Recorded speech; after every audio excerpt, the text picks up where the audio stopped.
truth, and that he is a person. The predominated I, Brahma, is also a person, but he is not the absolute. For realization of oneself in spiritual psychology, it may be convenient to assume oneself to be the same principle as the absolute truth. But there is always the difference of the predominated and the predominator, as clearly pointed out here in this verse, which is grossly misused by the impersonalists. Brahma is factually seen face to face, his predominator Lord, who exists in his transcendental eternal form even after the annihilation of the material creation. The form of the Lord, as seen by Brahma, existed before the creation of Brahma, and the material manifestation with all the ingredients and agents of material creation are also energetic expansions of the Lord. And after the exhibition of the Lord's energy comes to a close, what remains is the same personality of Godhead. Therefore, the form of the Lord exists in all circumstances of creation, maintenance, and annihilation. The Vedic hymns confirm this fact in the statement, Vāsudevo va idam agre asim, na Brahma, na cha Shankara, eko Narayana asim, na Brahma, nishana, etc. Before the creation, there was none except Vasudeva. There was neither Brahma nor Shankara. Only Narayana was there and no one else, neither Brahma nor Nishana. Sripad Shankaracharya also confirms in his comments on the Bhagavad Gita that Narayana, or the personality of Godhead, is transcendental to all creation, but that the whole creation is the product of avyakta. Therefore, the difference between the created and the creator is always there, although both the creator and created are of the same quality. So that's the third paragraph of the Prabhupada. Om Ajnanatimirandasya Jnananjanashalakaya Chakshurunmilitam Yena Tasmai Shri Gurave Namaha. Namo Om Vishnupadaya Krishna Krishnaya Bhutale Srimate Bhakti Vedanta Swami Nitinamini Namaste Saraswate Deve Gauravani Pracharine Nirvishesha Shunyavadi paścād Deshikarini Jaya Shri Krishna Chaitanya Prabhu Nityananda Shri Advaita Gadadhara Srivasadi Gaura Bhakta Hare Krishna Krishna Krishna Hare Hare Hare Rama Rama Rama Hare Hare.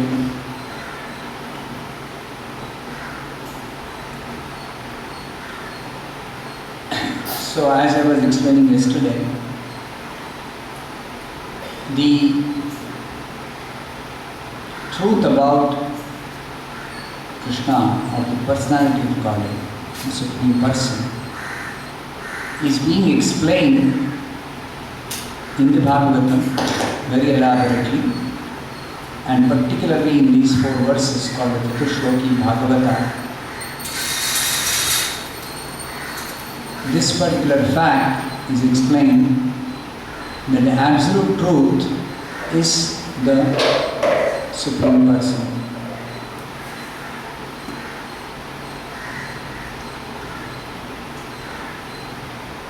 Now, Prabhupada is trying to explain the purport that this personality of Godhead in front of Brahma is not an ordinary person like you and me.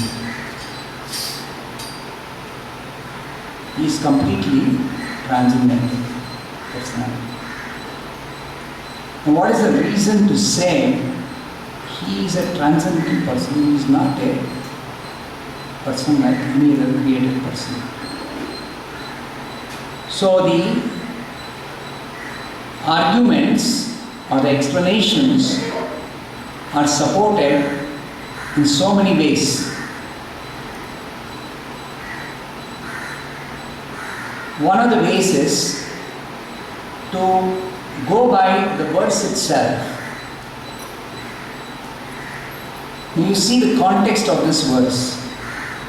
Brahma has been created. A Brahma is born. He doesn't know the source of his birth. and he gets an instruction that he has to perform tapasya. He hears the two letters ta and pa, tapa, and his intelligence he utilizes and understands that he has to perform tapasya. He performs tapasya, and as a result of his performing tapasya, he has darshan of, he gets to see Vishnu. And after seeing Vishnu, he understands or is able to directly see, oh, Vishnu is the source of my birth. And then he asks certain questions to Vishnu, and Vishnu is giving the reply. Now when Vishnu is giving the reply to Brahmā, obviously Vishnu being the source of Brahmā, his answers to Brahmā are authoritative. You have to accept the authority of Vishnu, who is replying to Brahmā. After Brahmā has tried to find the source of his birth, being unable to find, he has performed tapasya, and as a result of the tapasya, he has become enlightened, and he is now able to see the source of his birth, and then hear from Vishnu, the source, about who is Vishnu. Therefore, Prabhupada says in the purport here, in another feature of this verse, no one can deny the personalities of both the Lord and Brahma. That Brahma as a person is standing in front of Vishnu, and Vishnu is present in front of Brahma as a person. That is confirmed in this verse itself. That the personality of Vishnu and Brahma cannot be denied.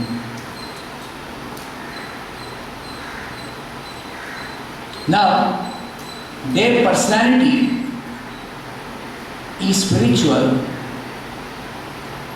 or at least the Lord's personality is spiritual. He is clearly explained in the Kathopanishad verse, which is quoted by Prabhupada, Nityo Nityanam Chetanas Chetananam Eko Bhavanam Pravidhatikam. Whether we have a material form or not, in any case, according to the Kathopanishad verse, there are eternal conscious beings, and they are of two categories, singular and plural. So in the previous paragraph that was already explained, that there is a difference between these two categories, because even though similarity is Nitya and Chetana, the difference is the singular is actually maintaining the plural. So that singular is the Supreme Lord, and the maintained are the living entities. It's very clear from the words of the Kathopanishad. And that is corroborated here, that in the ultimate issue, both the predominator and predominated are persons.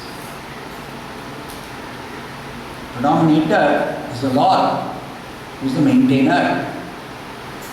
The maintained are the predominated, as is evident from Brahma, Brahma's own position. Now the impersonalists, they say, whatever personality is being referred in this verse, or whatever we experience in this world, all these personalities are temporary manifestations, temporary forms. But we cannot accept Vishnu's form as temporary, for the simple reason that form existed before the creation, remains during the creation, and continues to exist even after everything is destroyed. If Vishnu's form existed before the creation, remains during the duration of the whole creation, and as it is there even after everything is destroyed, that form is not a material form, that is a eternal form. And we know anything which is eternal cannot be material. From the Bhagavad Gita, from all the Upanishads, from the Vedas, we understand matter does not endure and spirit never ceases to exist. Na sato vidyate bhavo, na bhavo vidyate satah. Very, very clear. Since Vishnu's form is eternally existing, Vishnu's form is necessarily a spiritual form. Vishnu form is spiritual. If Vishnu's form is a spiritual form, and we are also in quality same as Vishnu, we are also nitya and chetana. But our relationship or our position is we are maintained by the singular nitya and chetana. Then it becomes very clear that Vishnu is the single maintainer, eternal, conscious person, and we are the maintained, eternal, conscious persons. We are many. But there is only one Supreme Lord and there are many living entities. So therefore, the impersonal feature stressed by the less intelligent impersonalists is refuted by pointing out that Vishnu, who is the creator of Brahmā, who existed before the creation, who remains after the destruction of the entire universe, is a person. If that entity who remains before creation or after destruction is a person, then ultimately the absolute impersonal is refuted.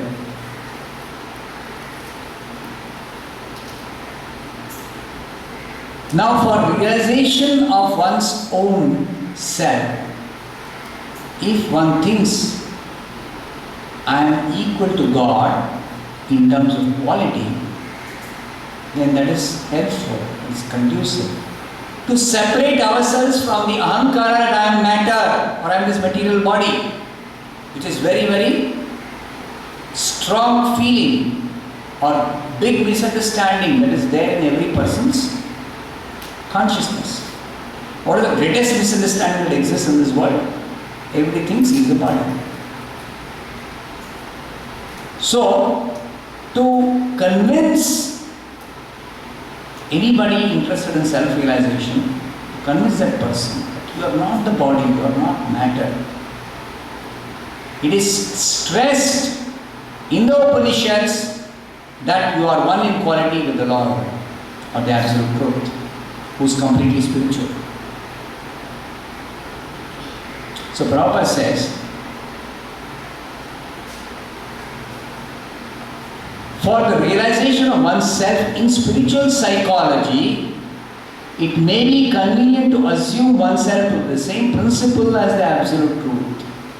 Just a matter of convenience. That I am same as the Lord. I am equal to the Lord.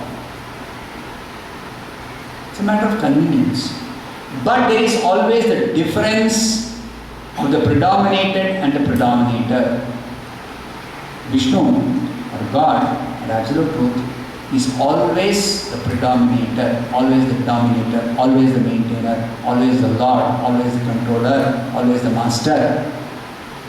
And I, or any living being for that matter, or even Brahmā, is always subordinate, always controlled, always maintained, always subordinate. It's very, very clear.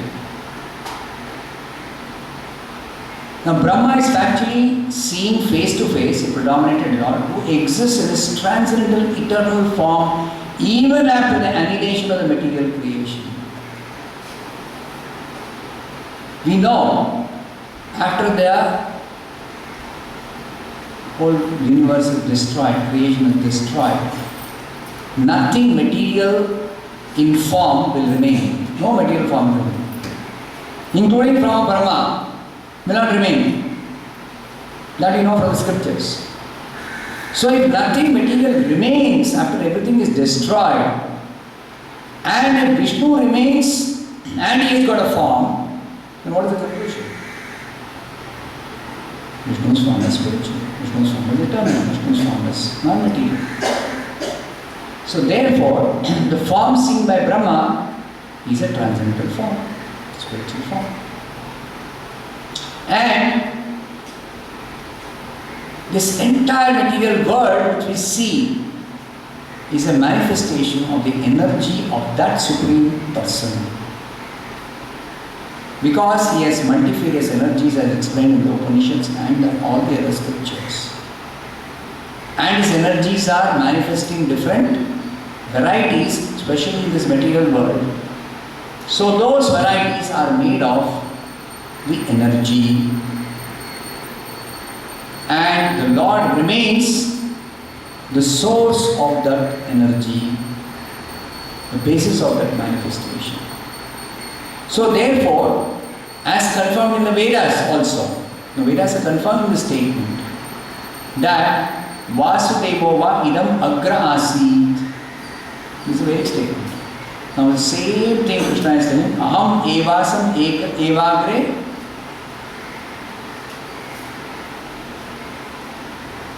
I existed before the creation.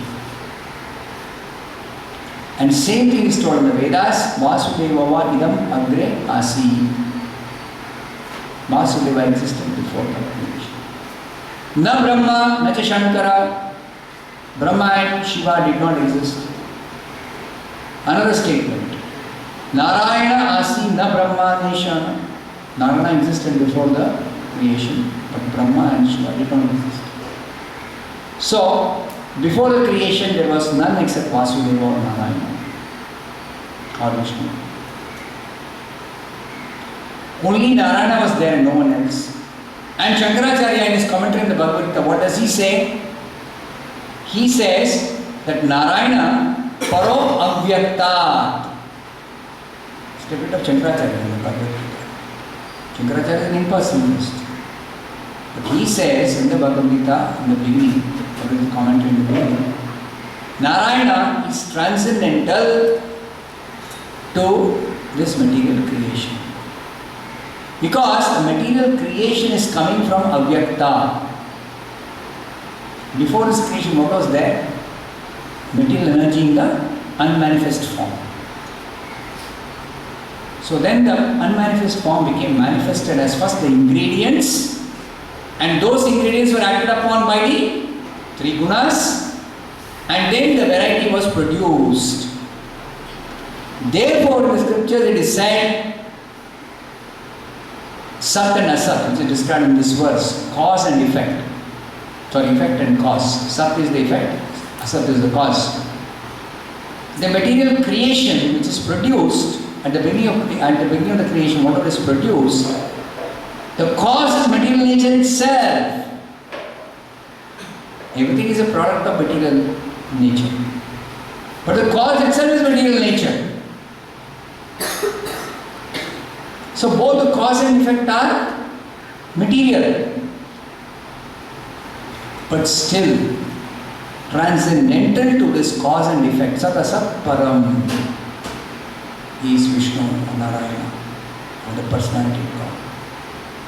He is transcendental both to cause and effect of this material. So, elsewhere it is explained that material nature is working to produce a transformation or to combine the different elements or to create or maintain or destroy according to the direction of Krishna. Mayadhyakshena prakritihi suyate sacharacharam. So if Krishna is directing, how is he directing? He is directing through the directors of the gunas, called the guna-avataras. Through Brahma, he is direct. I explained this elaborately in a previous class. Through Brahma is directing Rajoguna. Through Vishnu is directing the Sattva-guna, and through Shiva is directing the Tamoguna. But it is he only who is directing, because he is seated in the heart of Brahma as the super soul. He himself expanded as Vishnu, and Shiva also is receiving direction from Vishnu or Narayana. So therefore, ultimately, even though material nature is immediate cause of this creation and different changes in material nature, even though above the gunas, material nature as gunas is acting. Above the gunas are the directors. Even beyond the directors is Krishna. Beyond the directors is Krishna. So ultimately, Krishna is the cause of all causes. He is the ultimate controller of all controllers. Therefore, in the Brahma Samhita, they said, Ishvaraha Parama Krishna. Sarvakarana Karanam, ultimate cause of all causes. He is the controller of all controllers. And that same thing is explained here, that Narayana is transcendental to all creation, and the creation is the product of the Avyakta. Avyakta is a material energy in an unmanifest state. It becomes manifested as a soul material. So this is explained by Shankaracharya, and therefore the difference between the creator and the created always exists. Both are not one in all respects. Even though the living entities are of the same quality as God, the living entities are not equal to God in all respects, because the living entities are created by God in terms of the living entities getting their material body. As spirit soul, they are not created, but as living entities in this material world who are getting different types of bodies, they are all created. As living entities who are taking birth in the material world, they are created. So that creation is different from the Lord giving darshan to Brahma in his form, Vishnu form, Narayana form, Krishna form, any of the transcendental forms. So when the Lord gives darshan, you cannot say, oh, he is taken birth now. Or even when he apparently takes birth as Krishna or Rama or Vamana, you can't say he is born. Because in Bhagavad Gita, what does it say? Ajopi san avyayatma. Just my transcendental body never deteriorates, avyayatma. Avyaya means that it does not deteriorate. And Aja, he is unborn. Even though he is unborn and this transcendental body never deteriorates, still he appears. Sambhavami atmamaya. What is that verse? Ajo pisan avyayatma bhutanam ishvaro pisan. He is the Lord of all created beings. Bhuta means that which is created. We are all created beings. Brahma is a created being. All of us are created beings. All the demigods are created beings. Everyone is created in this world. So Bhutanam Ishvaro Pisan, he is the Lord. But still, Prakritim Swam, he has got a particular nature. Prakritim Swam Adhisthaya Sambhavami Atmamaya. He has got a specific type of energy which is called Yoga Maya or Atma Maya. And that Maya he employs for appearing in this world. Sambhavami. He appears to take birth, or he comes in the form of incarnation, or he incarnates in this world, whatever way you describe that, appearance of the Lord. That is based on this understanding that He always exists and He just employs His internal potency for the sake of His incarnation or His pastimes or His manifestation, etc. So this much is explained in this third paragraph.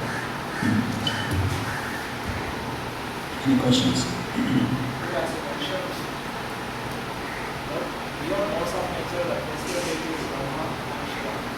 Brahma, Vishnu and Shiva. No. They don't come under the modes.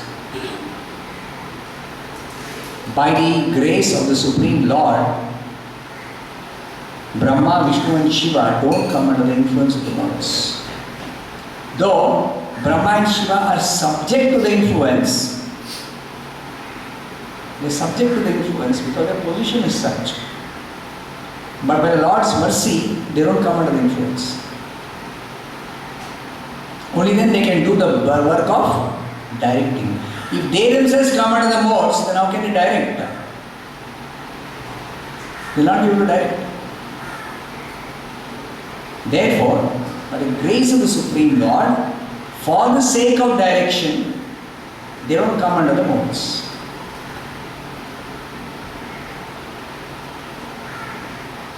But their position is not that, like Vishnu is above the modes, constitutionally, Brahma and Shiva are not above the modes, constitutionally.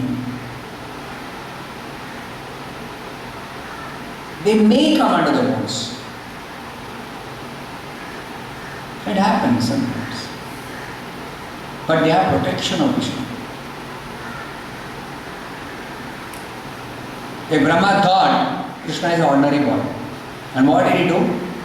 He stole away Krishna's calm and covered voice. So immediately Krishna corrected him, and then Brahma came and said, "Oh, it's too cute to be ordinary. You are my Lord."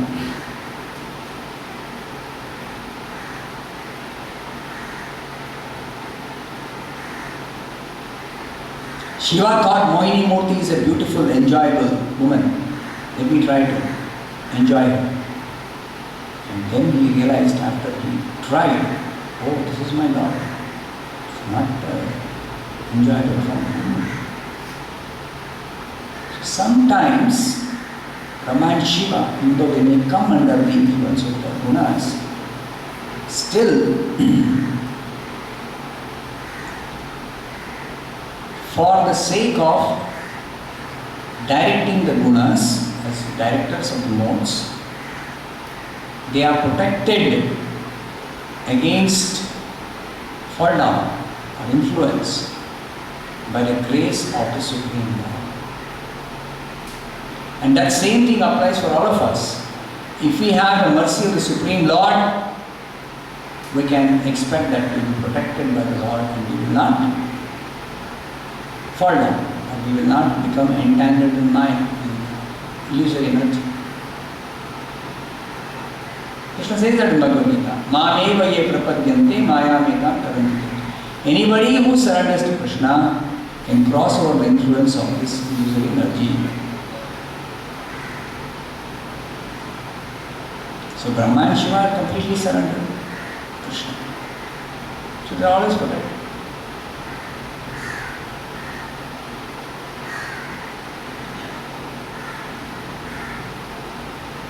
Constitutionally, you can't say that they are above the modes. No.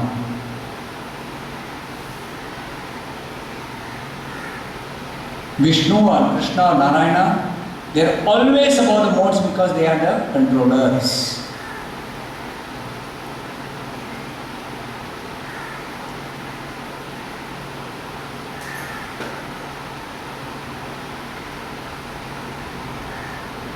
Any question?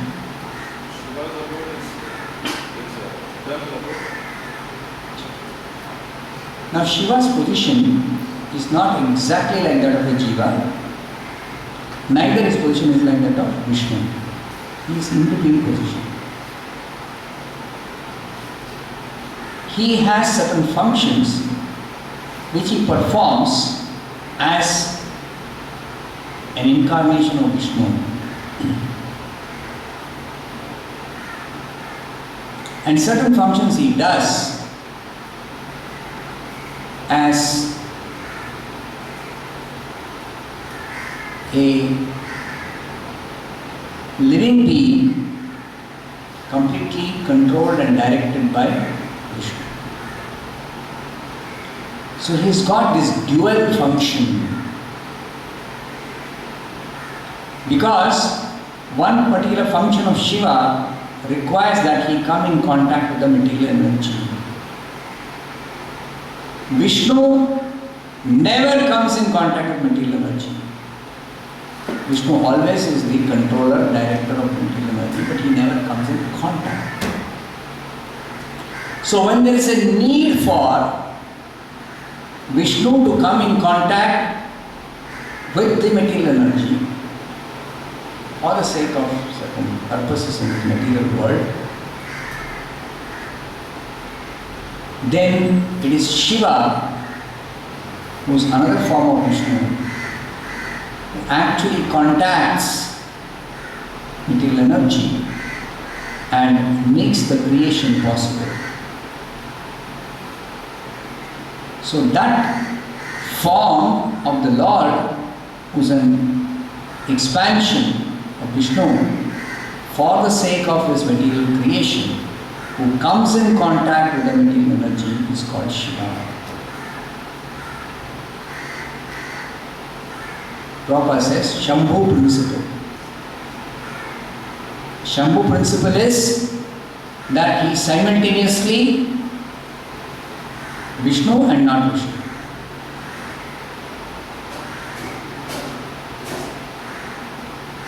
As the expansion of Vishnu, he is of the quality of Vishnu, of the stature of Vishnu. For the sake of the creation, when he comes in contact with material energy, he is like a jiva.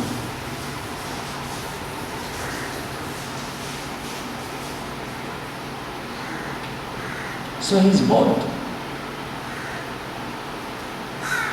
Just like the example is given in the Brahmā Samhita.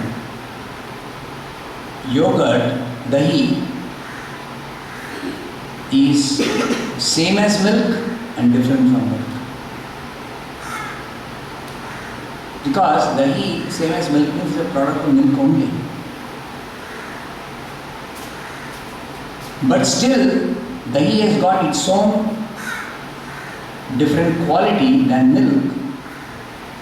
When it comes to the action of milk versus curds or yogurt, you see they have got different effect. So that is because milk, when it comes in contact with some acid, it turns into yogurt. Milk transformed is yogurt. So when milk is transformed to yogurt, you cannot say that yogurt is same as milk in all respects. No. But then what is the transformation that has happened? It is milk only, in another form.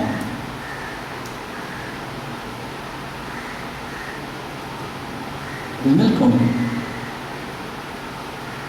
So simultaneously same as and different from Vishnu. That is Shiva's position. Therefore we say Shiva is not a jiva, Shiva is not Vishnu, but Shiva is independent.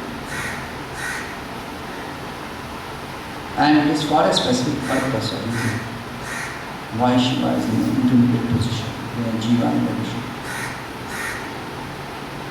He does both the functions, both kinds of functions he carries out.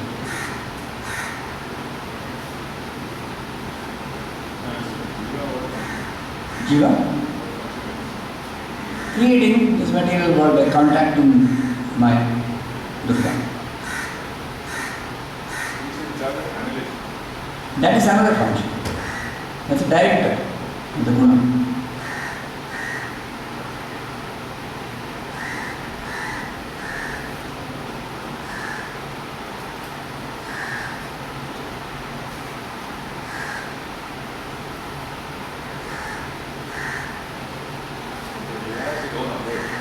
Yeah, that is his feature as same as Vishnu. No. It exists even after the creation. He's got temporary office in this material world also. Like wherever Shiva is, you say that is Kailasa. Okay. And there's a Kailasa in the spiritual world, there's a Kailasa in the material world.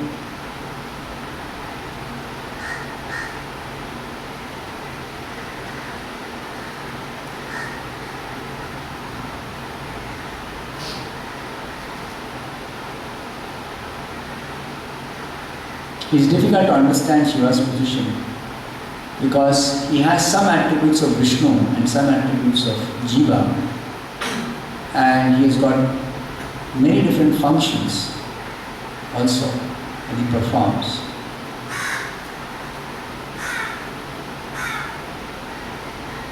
It's like a Jiva contacts material energy.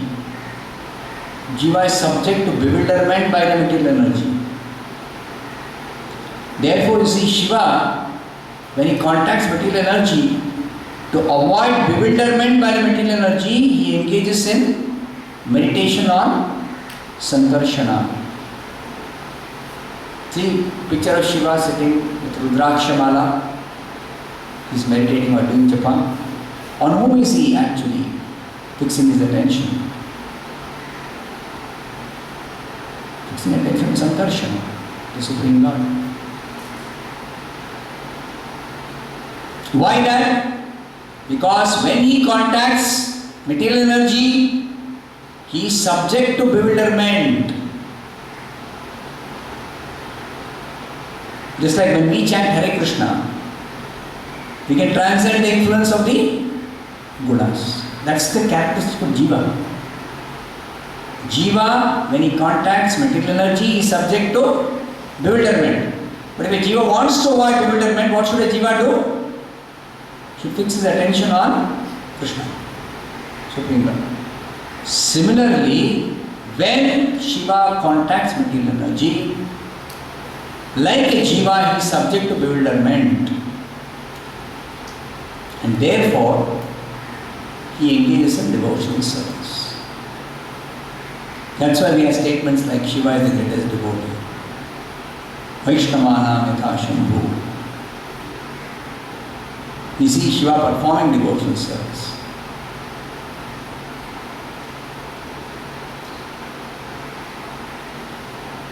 Yes. What is the difference between the Vaikuntha planets and the Kailas which is there in the spiritual world? Because the Kailas is also there in the spiritual world. So what will be the difference?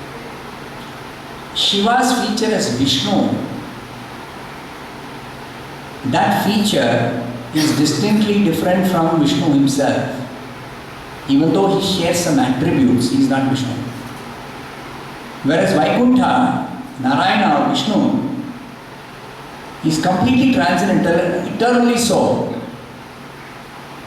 He is always the master of the gunas, but he never comes in contact with the gunas.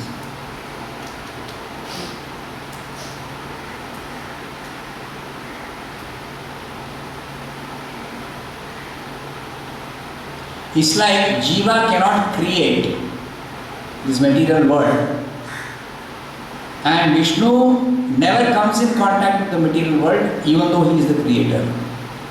So the via media between Vishnu and the Jiva is Shiva for the sake of creation. It's a very specific necessity of this creation. Creation is because of the interaction of the gunas producing the variety in the material energy, a presentation. That's what the creation is. So the creation is only there for some time, that's all. Whereas whatever is manifested by Krishna's internal potency, that is eternal, that's of a different quality. That's also manifestation, but of a different quality. So that quality manifestation is different, internal potency for Krishna's purposes, for a spiritual purpose. Here the material energy presenting so many varieties But interaction with the gunas is for the bewilderment of the conditioned soul who wants to enjoy, independent of the Lord. So it's a very specific requirement. It's an illusory presentation. So this illusory presentation is made possible by Shiva.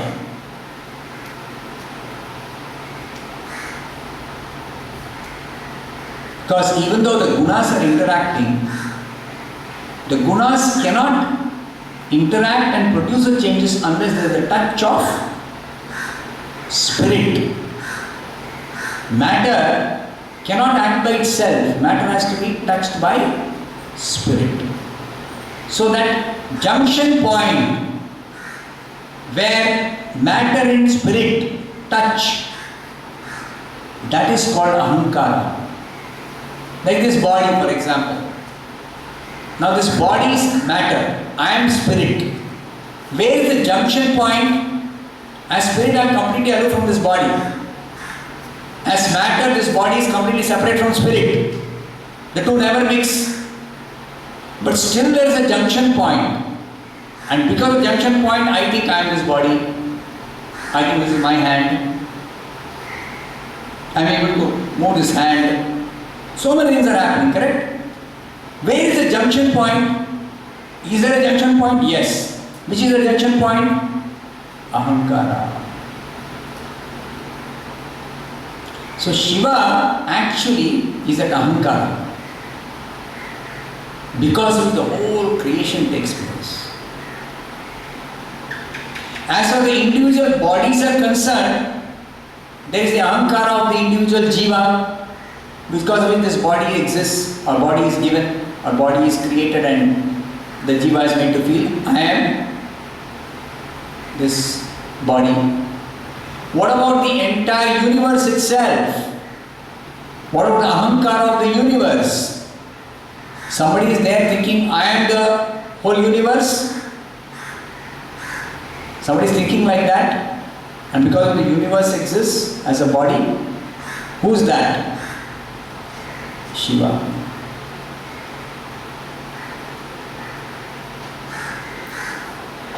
How can the whole universe exist as matter unless there is ahaṁkara of somebody who thinks that I am this universe? Who's that? Shiva. Because the individual jivas, they can only think, I am this body, I am this body. Every person thinks in terms of his body. Who's thinking I am this whole universe? In reality, to whom does his body belong? It's the external energy of Krishna. It is Krishna's. It's Krishna's energy. There is no need for Krishna to think that it is mine or I am this. No, it is Krishna's.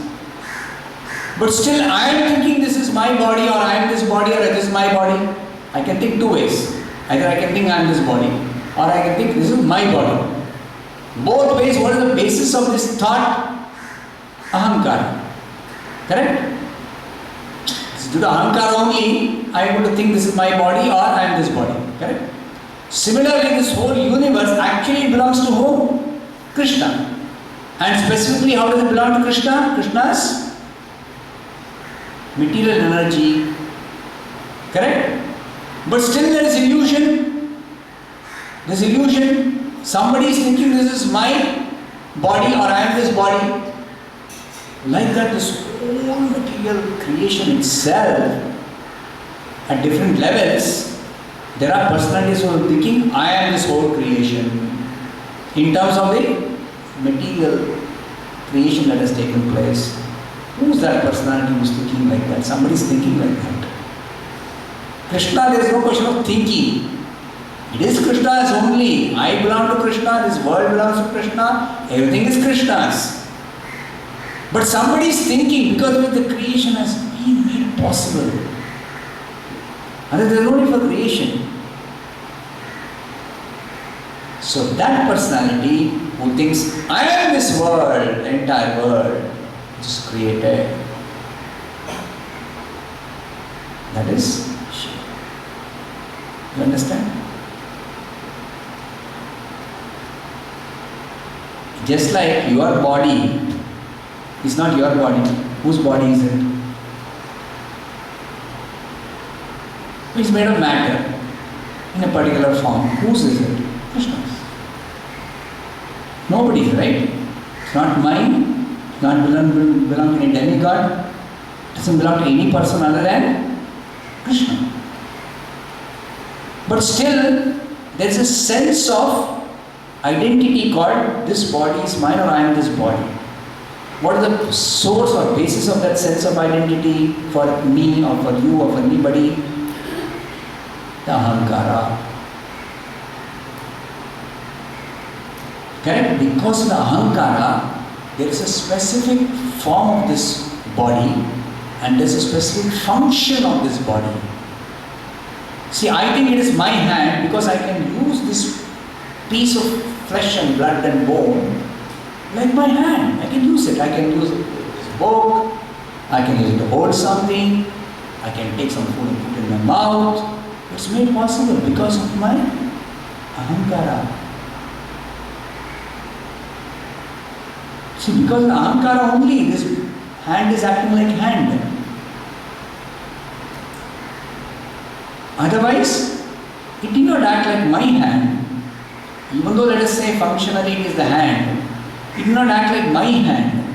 How is it that it is acting like my hand? Because of my ahaṁkara. The ahaṁkara is a link, no? My hand, it acts like my hand, it is like my hand, it looks like my hand, it works like my hand, I am using it like my hand. How is it possible? Because of my ahaṁkara. That hand I can't say is my hand. Why? Because there is a different ahaṁkara which makes you think, feel, work with that hand like your hand. So there is one ahaṁkara there, there is another ahaṁkara here, there is an ahaṁkara in each person's consciousness. Correct? Is clear? But what is this hand ultimately? It is actually a manifestation of matter. That's all. Material energy is manifest as the hand. The ahaṁkara itself is a manifestation of the material energy. What is ahaṁkara according to Bhagavad Gita? Bhimna me prakriti rashtada. It is my separated energy. One of my separated energies is ahaṁkara. So ahaṁkara itself is one energy, but that ahaṁkara is making me think that I am this body or this hand is mine, and I use it also. Not just I am thinking, I am also using.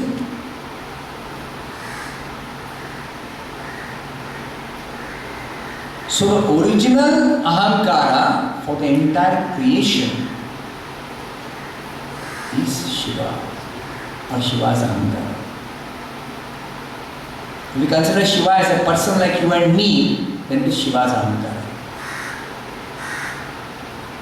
If you want to consider personification of ahaṁkara, it is Shiva himself. Either way you can say. You can say Shiva is the personality of ahaṁkara, or Shiva has got ahaṁkara, I am this whole creation.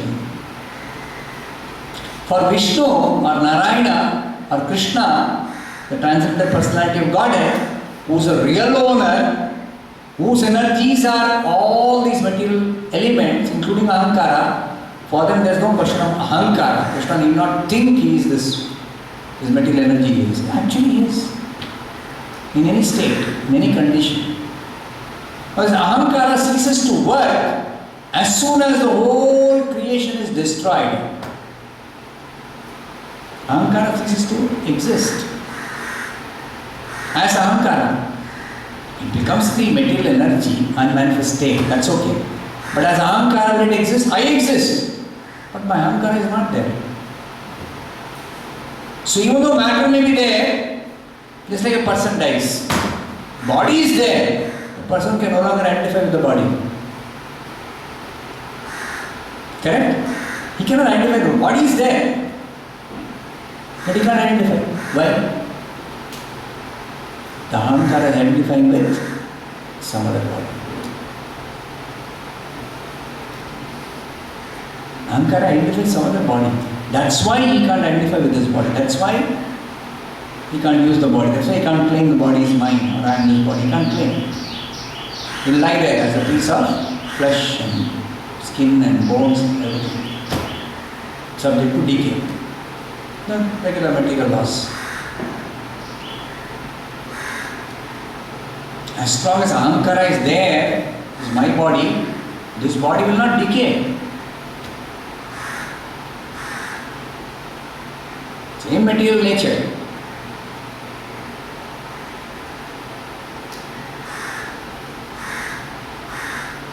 Crows will never come and try to eat this piece of flesh or skin. Only when somebody dies, you leave there, so many crows will come. See the difference?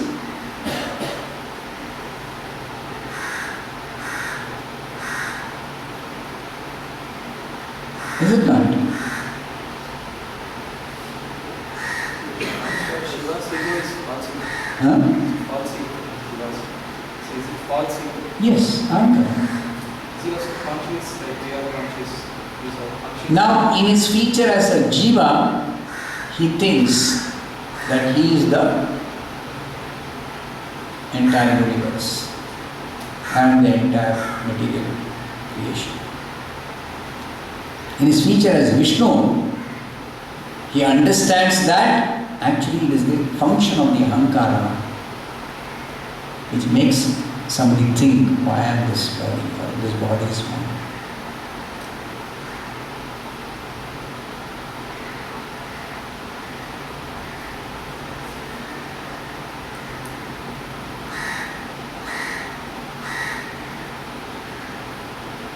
To animate this body in terms of Ahankara is the function of Vishnu, function of Shiva.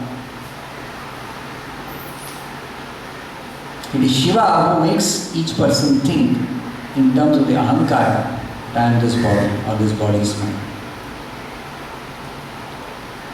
That's a function. Shiva has got many functions. In one place in the Bhagavatam, 13 functions are described of Shiva. You read that portion. 4th canto of Bhagavatam.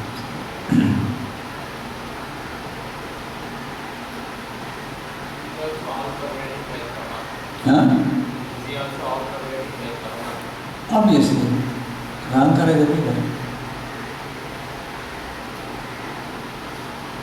In every reality there is Ahankara.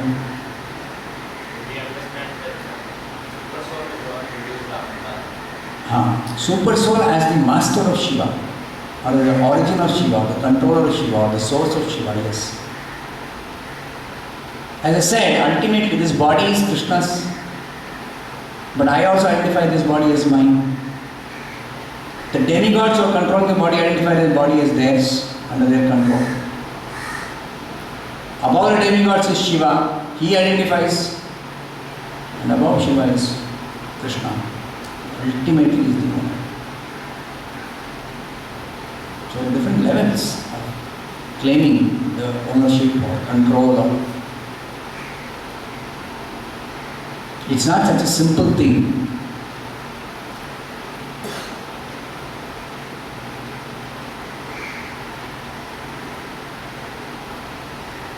Okay, let's stop it. Srimad bhagavatam ki jai, Srimad Prabhupada ki jai.